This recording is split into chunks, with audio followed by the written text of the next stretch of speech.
Hello, my name is Firefighter Jesse Kriegsman. Today I'll be demonstrating how to perform the daily inspection on the MSA G1 SCBA. The daily inspection shall be performed every morning coming on shift and after every use. This shall not be delegated to any other crew member. Remember to fill out the corresponding Form 20.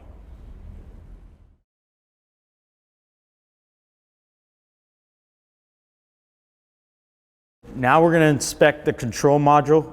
We're going to press and hold both green buttons for 3 to 5 seconds to bring up the battery indicator light. If that indicator light is yellow, we'll have to change out the battery. We'll grab the clip on the left arm strap and we'll insert that just above the battery to release the battery. Once the battery is released, we'll grab a new one and we'll reinstall the new battery. We'll make sure the air cylinder is securely fastened by the metal band. Now we'll inspect the backpack for any breaks, bends, or cracks. We'll also inspect the harness, the assembly harness, for any excessive wear, fraying, cuts, discoloration, and any fraying stitching. We'll also inspect the buckles to make sure they operate correctly.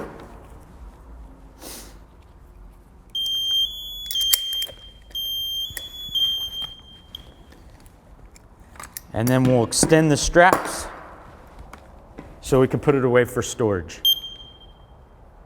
Now we're going to visually inspect air cylinder for any gouges, dents, cracks, or discoloration. We're going to check the air pressure to make sure it's over 4,000 PSI. If it isn't, we need to exchange the bottle. We're also going to look at the external valve for any cracks or leaks that it may have. Now we're going to check the first stage regulator. We're going to release the quick connect by a quarter turn and pulling, and then we'll push it back on, make sure it's securely fastened. We'll check the elbow for any damage. We'll look at the hose for any discoloration or fraying, and we'll check the connection points, make sure there's no damage there. Now we'll inspect the UAC for dirt, debris, and damage. We'll remove the dust cover and inspect the pin. We'll also look inside the UAC and look to make sure that there's no damage to the O-ring and that it's properly seated.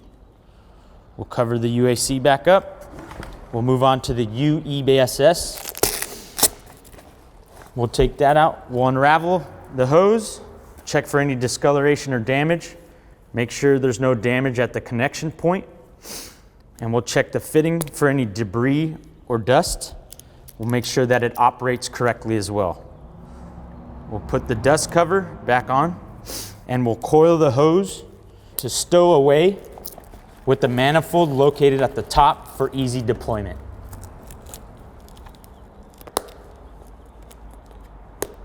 Now we're going to inspect the second stage regulator. We're going to inspect the hose for any damage and the regulator.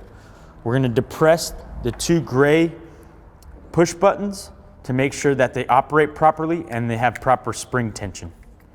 We're going to inspect the O-ring around the airport, make sure that it's properly seated.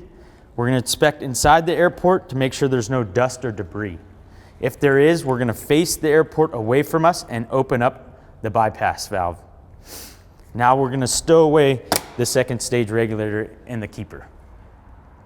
We'll move to the pass. We'll check for any damage. We'll ensure that the needle is in the red empty zone when the air cylinder is shut off. Now we're going to activate the pass. We're going to look for all the red lights on the pass and on the harness.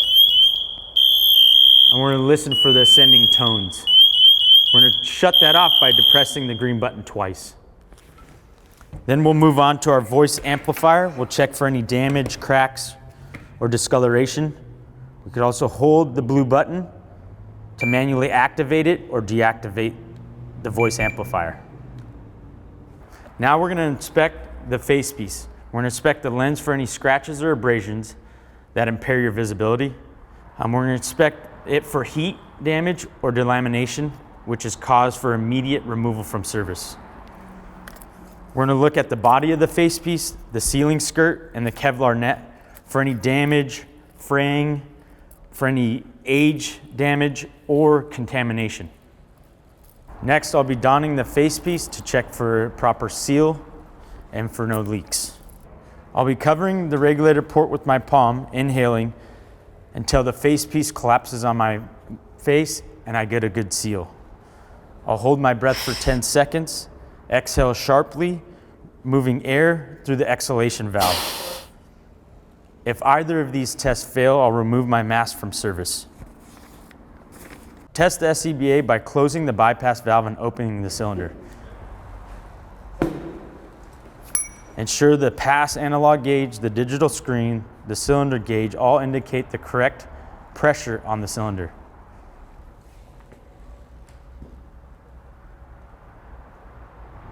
Connect the second stage regulator and inhale, immediately activating the first breath on. Test the Bluetooth connection by speaking into the regulator microphone and ensure that your voice is amplified through the speaker. Mic check, mic check, mic check. Slowly open the bypass valve. Air should enter the facepiece. Now close the bypass valve. Press and hold either green button for 3 seconds to activate the built-in iTick. Toggle through the 5-color palette by pressing either green button.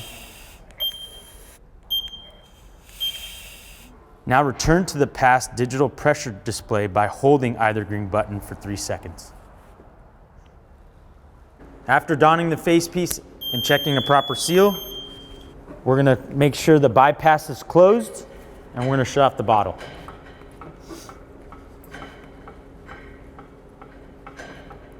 Once the bottle's shut completely, we're going to inspect the needle to make sure it doesn't bounce. We're going to check it for 15 seconds. If the needle bounces, that means there's an air leak within the system, and we need to immediately put this out of service.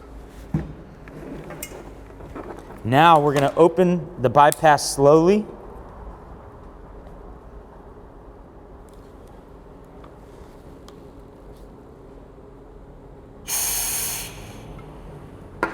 To check for the medium air tone, which the lights will go from green to yellow.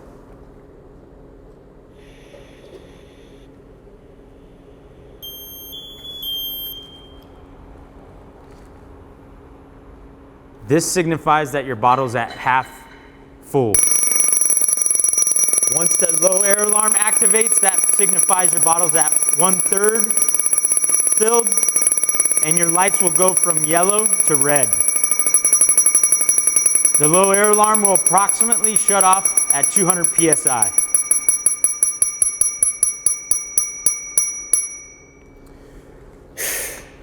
We're going to continue to bleed the residual air,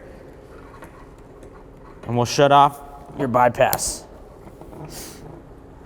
Now we're going to wait for your pass to go into full activation. This will produce an ascending tone. Your lights will go from green to red.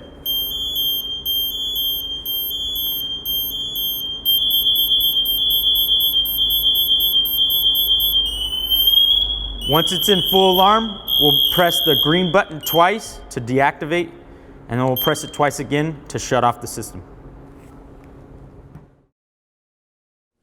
For additional information, please access the attached training materials.